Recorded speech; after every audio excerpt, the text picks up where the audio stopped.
Justement, tu mentionnes Twitter. Alors pourquoi avoir choisi cette plateforme? Pourquoi avoir choisi Twitter? Alors, Twitter, ça semble être le choix numéro un du monde de l'éducation. Parce que justement, c'est court, c'est rapide, on a 140 caractères. C'est très facile de regrouper de l'information grâce justement aux mots-clics, hashtag en anglais. Donc, en insérant ces balises-là ou ces mots-clics-là dans nos tweets, on est capable de les retracer facilement. Et puis, c'est du partage de ressources, d'informations, de réflexion. C'est un outil qui nous permet de prendre l'avantage d'Internet. C'est pas seulement qu'on accède à du contenu, mais on accède à des personnes. Donc, le réseautage est tellement facile, c'est tellement riche que les gens qui comprennent qu'on va sur Twitter parce que je m'enrichis des réflexions de mes collègues.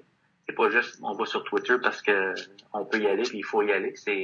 On se réseaute, on s'enrichit les uns les autres. Alors, on a voulu rendre ça accessible parce qu'il n'y avait pas nécessairement de mots-clics qui était là, qui avait été créé par des Franco-Ontariens. Donc, on s'est dit, ça serait bien d'en avoir un pour nous, qui reflète une conversation, qui reflète notre contexte. Donc, c'est un petit peu pour ça. Je peux peut-être enchaîner aussi le fait qu'avec avec Twitter, c'est vraiment du développement professionnel sur mesure. C'est quand j'ai de besoin, puis qu'est-ce que j'ai de besoin, puis je vais chercher vraiment les éléments, puis le contenu qui va répondre à mon besoin. Donc, ça permet aux éducateurs autant d'en faire autant pendant la journée scolaire, les moments durant lesquels ils peuvent trouver justement pour le faire, mais aussi pendant la soirée, et puis autant que des événements en direct qui se produisent, duquel on peut participer activement, que si jamais on manque ces événements-là, comme Marius disait, avec le mot-clic, on peut facilement retracer et retrouver toute la série ou l'archive de la discussion qui a eu lieu.